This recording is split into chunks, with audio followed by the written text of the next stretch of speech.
Okay, and your book probably has a much more eloquent definition for resonance structures, but resonance structures are basically a depiction of a molecule that can have more than one Lewis structure. Okay, so a drawing or depiction or structure or whatever you want to put it, a depiction of a molecule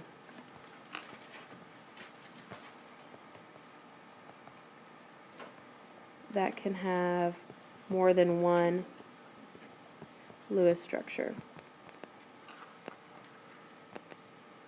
Right, and you're probably thinking, like, how could a molecule have more than one Lewis structure?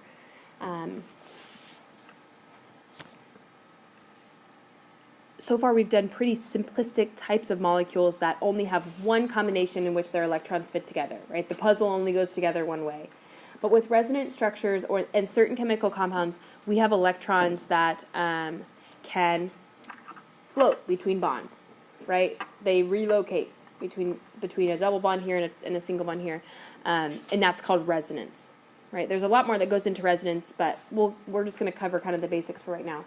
But resonance structures give us a picture of every possibility of what that molecule could look like, right? Where are those electrons at within those bonds? And so we're going to just basically dive into a Lewis structure, and I'll show you how it becomes a resonance structure, okay? Let's do the Lewis structure for CO3 minus 2. Anybody name what that is? It's a polyatomic ion. Carbonate, good. Yeah, carbonate. All right. So first thing that I always do with Lewis structures is to count valence electrons. So carbon gives me 4. Oxygen gives me 6 times 3, which is 18. Plus, where'd this 2 come from? Right, my charge tells us I have 2 extra electrons. So, but if there's a plus 2 charge, that would be negative. Correct. If I had a positive charge, I would subtract out that number of electrons. So I have 24 electrons I need visible somewhere on my structure. All right, so which is my central atom here? Always carbon. I've got 3 oxygens. Okay, so I've counted my valence. I've drawn my skeleton. Next step's to bond each one. So in those bonds, how many electrons have I used? I've used 6. I've got 18 left. Okay, so if I go 2, 4, 6, 8,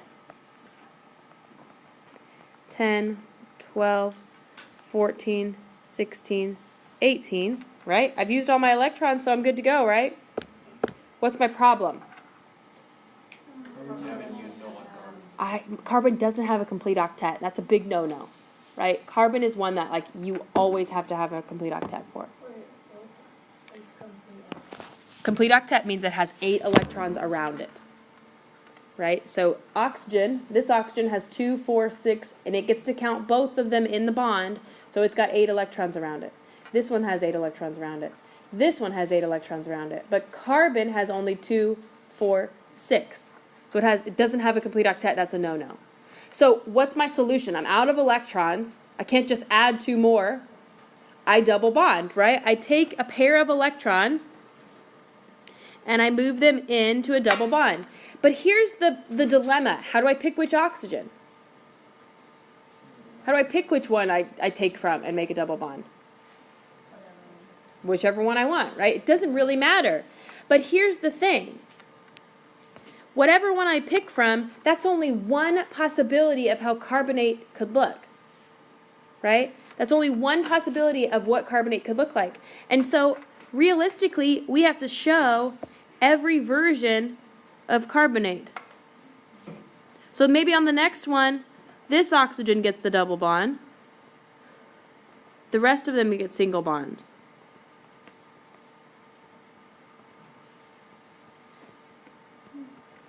Okay, is that all the possibilities? No. My last possibility would look like that oxygen getting the double bond.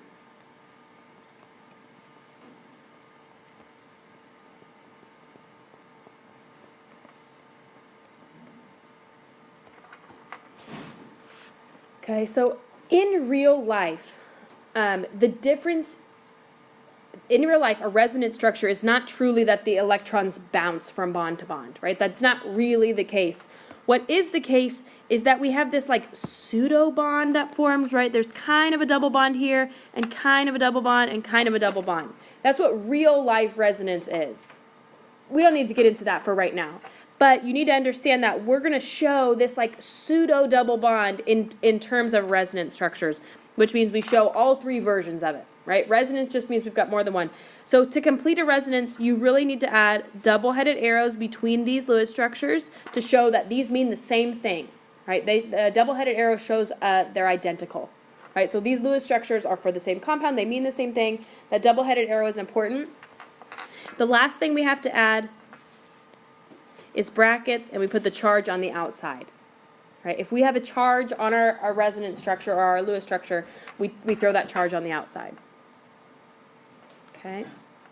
I want to show you how the charge comes about. Right? I want to show you how the charge comes about. So I want you to look at, let's just look at our first Lewis structure here. Okay, is that big enough for us to see, okay? In this first Lewis structure, carbon gives us 4 valence electrons. Do we agree? Carbon gives us 4 electrons. And it's got 1, 2, 3, 4 electrons really close to it. Right? So it's neutral. It's not taking on any sort of little charge. Oxygen gives us 6.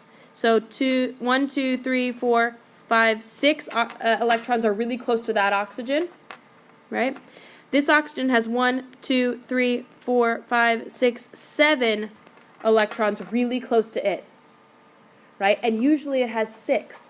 So that extra electron means that this oxygen has a little -1 charge by it, right? And the same thing for this one. 1, 2, 3, 4, 5, 6, 7 means that that oxygen has a little -1 charge by it. That's how it gives us our whole molecule a -2 charge, right? This oxygen has an extra electron surrounding it. This oxygen has an extra electron surrounding it, which gives us that -2 charge. How did you? Yeah, Ann. So we have to write that. No. You don't have to write this part at all. I'm just showing you how the charges come about. Right? I want you to know there's a reason for the charge. Those 2 electrons were needed to make our structure work. Right? The 2 electrons were needed to fulfill octets and do all that stuff. That's why they come in. So I just want you to have a little bit of understanding where those charges come from. Charges aren't arbitrary. They're how many electrons it takes to make our structure work. Okay, does that kind of make sense? Okay. So let's try, actually no, we're going to keep going. Okay, now we're going to talk molecular geometry, and so you need the back side of that Pauling scale. You need that side that has molecular geometry. It's got the drawings and all that kind of stuff. We're going to look at molecular geometry. So what would you assume molecular geometry means? Yeah, the shapes of the molecules. And so molecular geometry shows us the 3-dimensional shape, 3-dimensional arrangement of a molecule's atoms in space, right? 3-dimensional shape.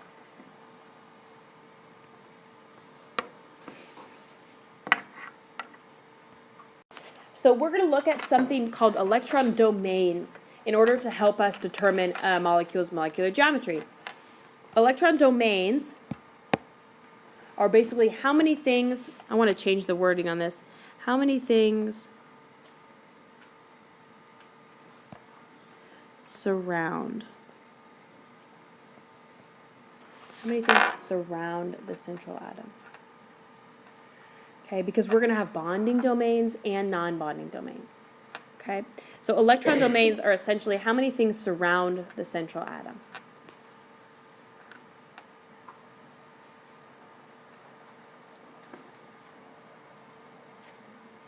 Okay, you don't need this little last part. In order to tell a molecular shape or molecular geometry, it's hard to do it just from looking at the formula. We usually have to draw the Lewis structure, and then we can tell its 3-dimensional shape. And so we're going to look at that here. We use this theory. I call it Vesper theory. I know that's not really what the acronym says, but I call it Vesper theory. It stands for Valence-Shell Electron-pair Repulsion theory. So we're going to unpack what that means a little bit.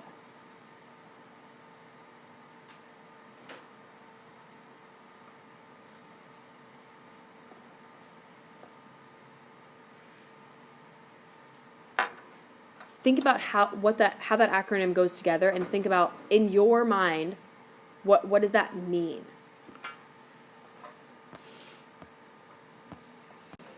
It tells us that, you don't have to write out this whole thing, but I do want you to write an abbreviated version. It tells us that the sets of valence electrons want to be oriented as far apart as possible.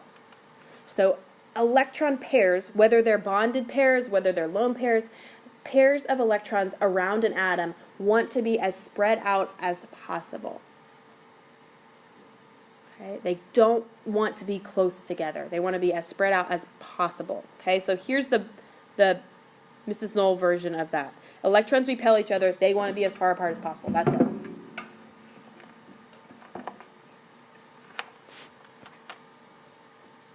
So when we looked at CO2 on your Lewis structure, I know we didn't look at this one specifically, but if we looked at a CO2 molecule, carbon's in the center, do we put our oxygens like right next to each other and we bond them just like that? Is that what it would really look like?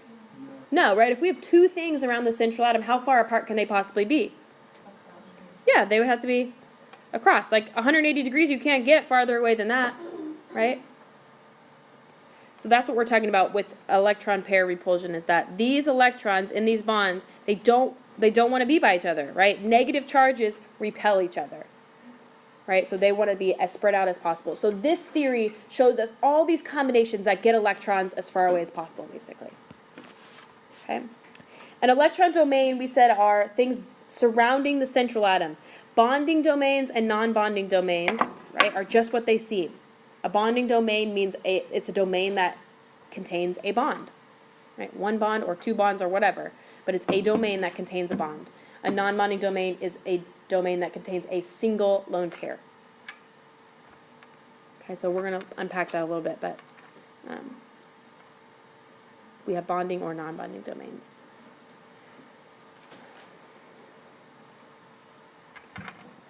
When you look at your molecular geometry sheet, down the left-hand side, you'll see a column that says total electron domains. Your molecular geometry sheet doesn't make a distinction between bonding and non-bonding. Okay? It's a table that meets at a particular crossroads. That would be the shape. So if we have 4 total domains and no lone pairs, we'd have a tetrahedral molecule, things like that. So you have to still be able to count electron domains in order to get your molecular geometry sheet to make sense to you. Okay? All right, here we go. Water. Here's water's Lewis structure. How many total electron domains do we see on our central atom, oxygen? How many electron domains do we see?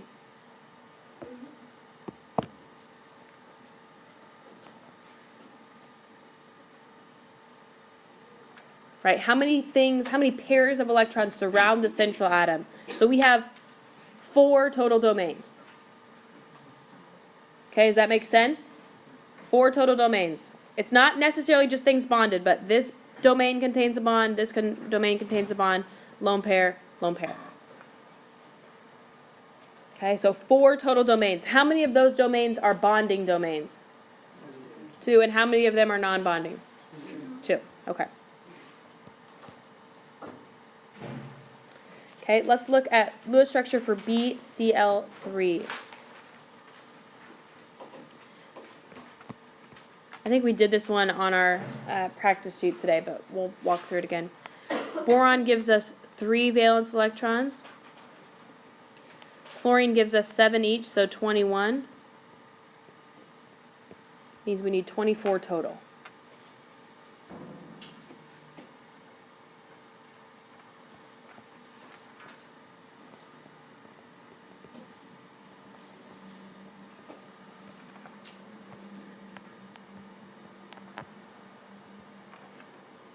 Right, this is a relatively simple Lewis structure for us because everything's nice and clean and even.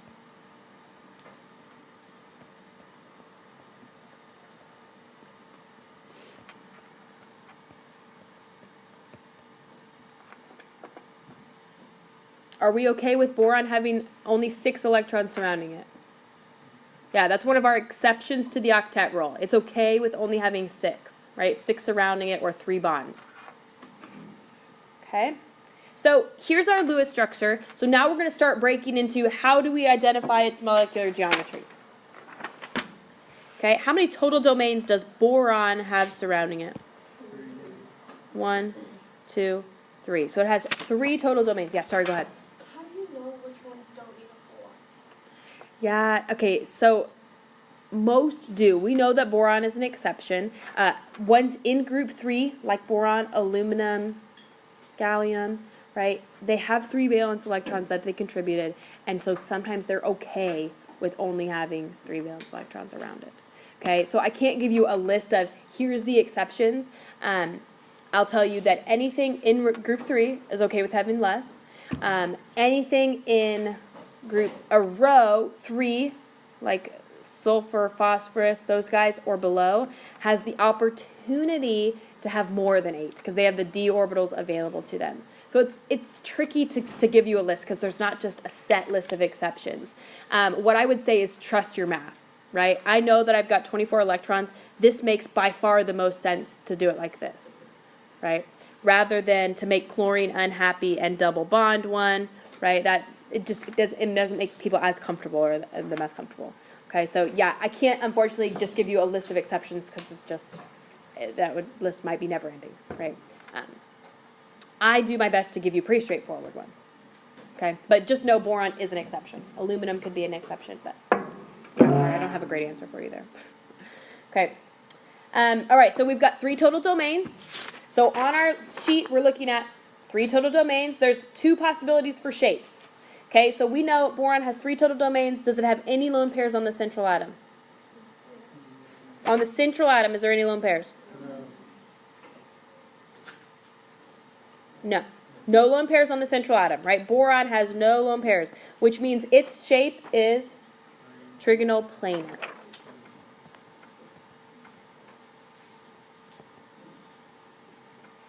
Okay, trigonal planar means it's in a triangle. It's all in the same plane, right? It's flat. All it is a flat little triangle. Okay, trigonal planar. 3 domains, no lone pairs. Okay. What about CBr4? Try the Lewis structure for CBr4. Carbon gives us 4. Bromine gives us 7 times 4, so 28.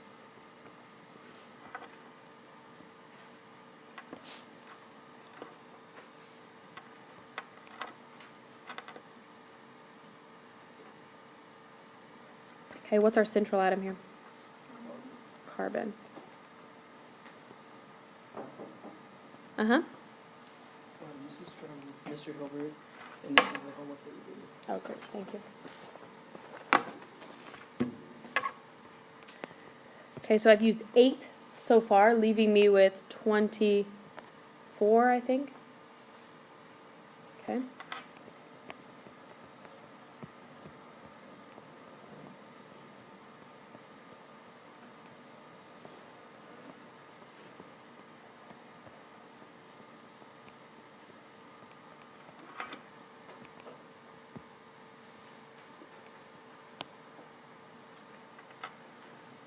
Okay, do we agree on the Lewis structure? Let's check our octets. We have 2, 4, 6, 8. That's good. 10, 12, 14, 16. Good. 18, 20, 22, 24, 26, 28, 30, 32. So we've used all of our electrons. Our bromine octets are good. 2, 4, 6, 8. Our carbon octet is good.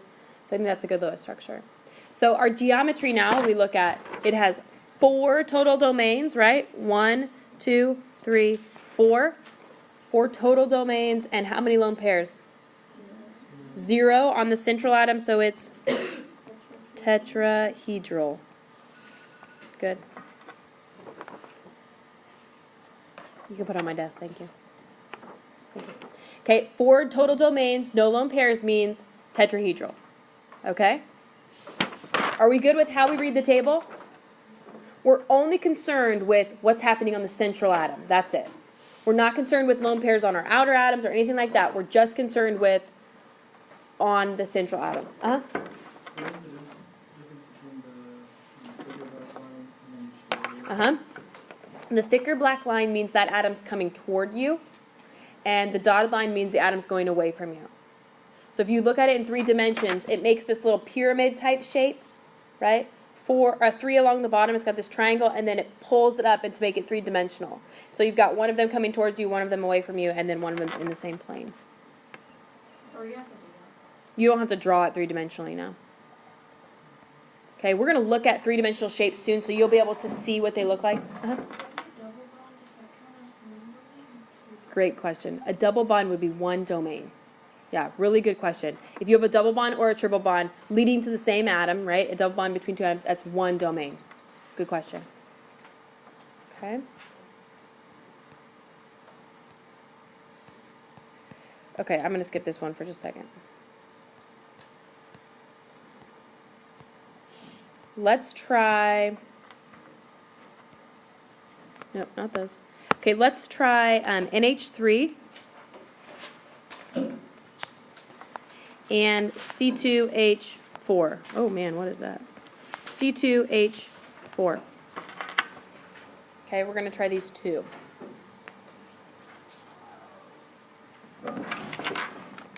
Go ahead and get the Lewis structures for both of those, and then we will start on the molecular geometry.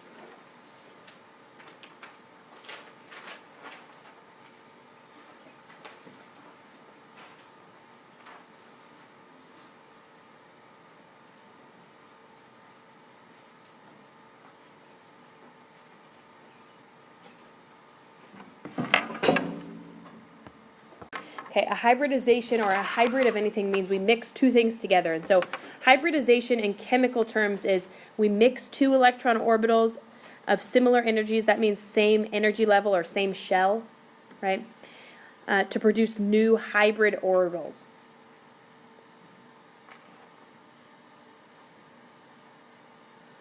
Remind me what an orbital is.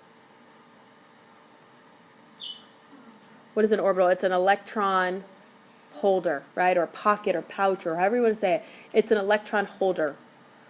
Okay, and so when we talk about hybridization, we talk about smushing an s orbital and a p orbital together to make this new orbital where electrons sit in bonds. Okay, that's what we're looking at. Right, we take an s orbital and a p orbital and we smash them together to make this new orbital. Okay.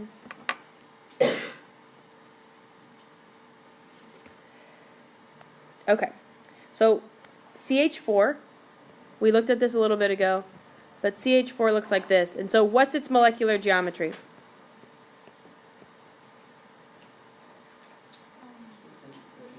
Tetrahedral, right? It's got 4 bonds, no lone pairs. It's tetrahedral. And so in a tetrahedral bond, we have in a tetrahedral molecule, we have 4 bonds with 4 electron orbitals that all seem to be equal. Right? They all have 2 electrons. They all have equal energy. How is that possible? Right? Carbon has 2 electrons in s orbitals and 2 electrons in p orbitals. And hydrogen's electrons are in s orbitals. So how does that work? Right? Since carbon has 4 valence electrons, 2 in the s and 2 in the p, and the s orbitals and p orbitals have different shapes. Do you remember what those shapes are? An s orbital is kind of like a sphere. Right? An s orbital is kind of like a sphere, and a p orbital is kind of like almost like an infinity sign, right? Like a dumbbell kind of shaped, right? And a p orbital is kind of like that. So they have 2 different shapes, and they have 2 different abilities. And so what happens is that when these 2 things combine, right? When we have electrons in different orbitals and we have them on the same central atom, they make what we call these hybrid orbitals. Okay, they're going to make new equal energy orbitals that are smushing together of the s and the p orbitals. Okay? In tetrahedral molecules, they're called sp3 orbitals, and I'll show you how we got to that point, but in a second. Okay, all you need to know is that we're going to smush together 2 types of orbitals to make equal energy orbitals for bonding. Okay, you don't have to write down every single word that's on this. Okay? So I'm going to show you how we got to this sp3 term, right? sp3 orbitals. Okay, if you have 1 domain on your central atom, it's called an s hybrid orbital. If you have 2 domains, it's called an sp orbital. If you have 3 domains, it's called sp2. you see the pattern here? sp3, right? We're using our s orbital in all 3 types of our p orbitals.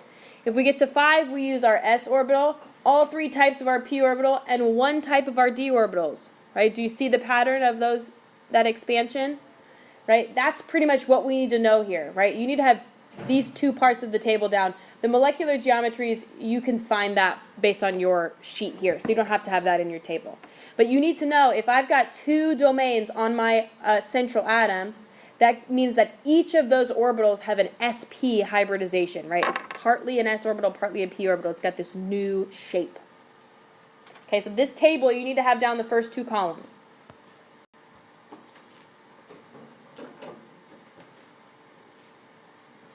Do we have what we need? Just about, maybe?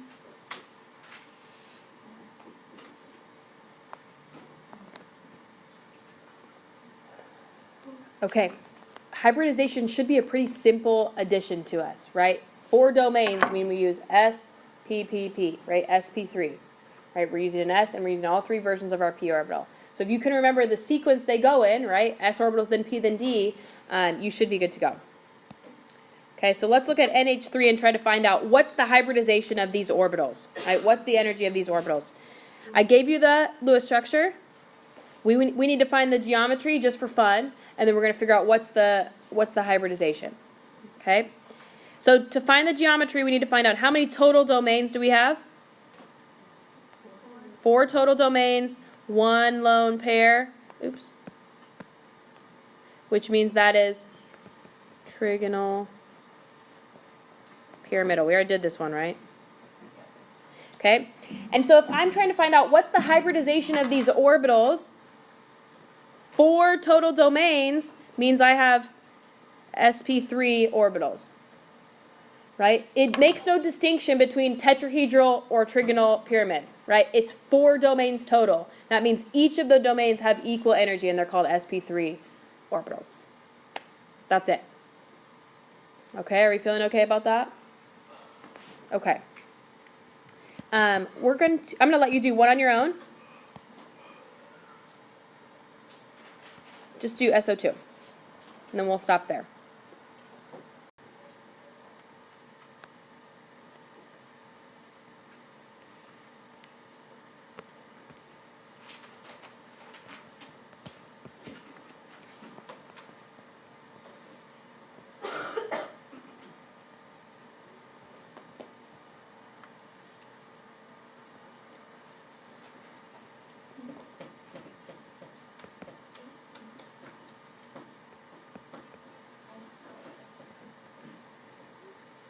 What's this look like?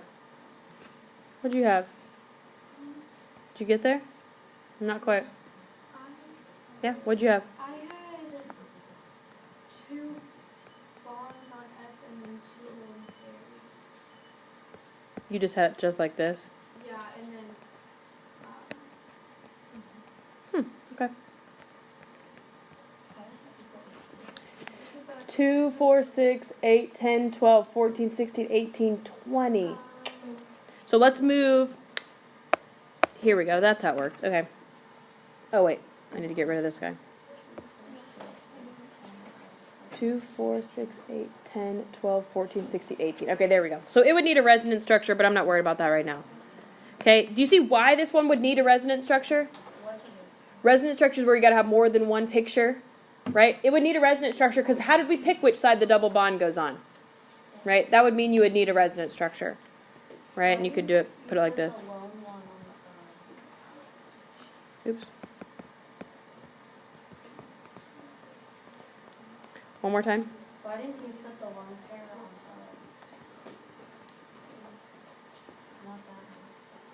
first? Why didn't I put it over here? It would make oxygen have 2, 4, 6, 8, 10 around it. This way all of our octets are full.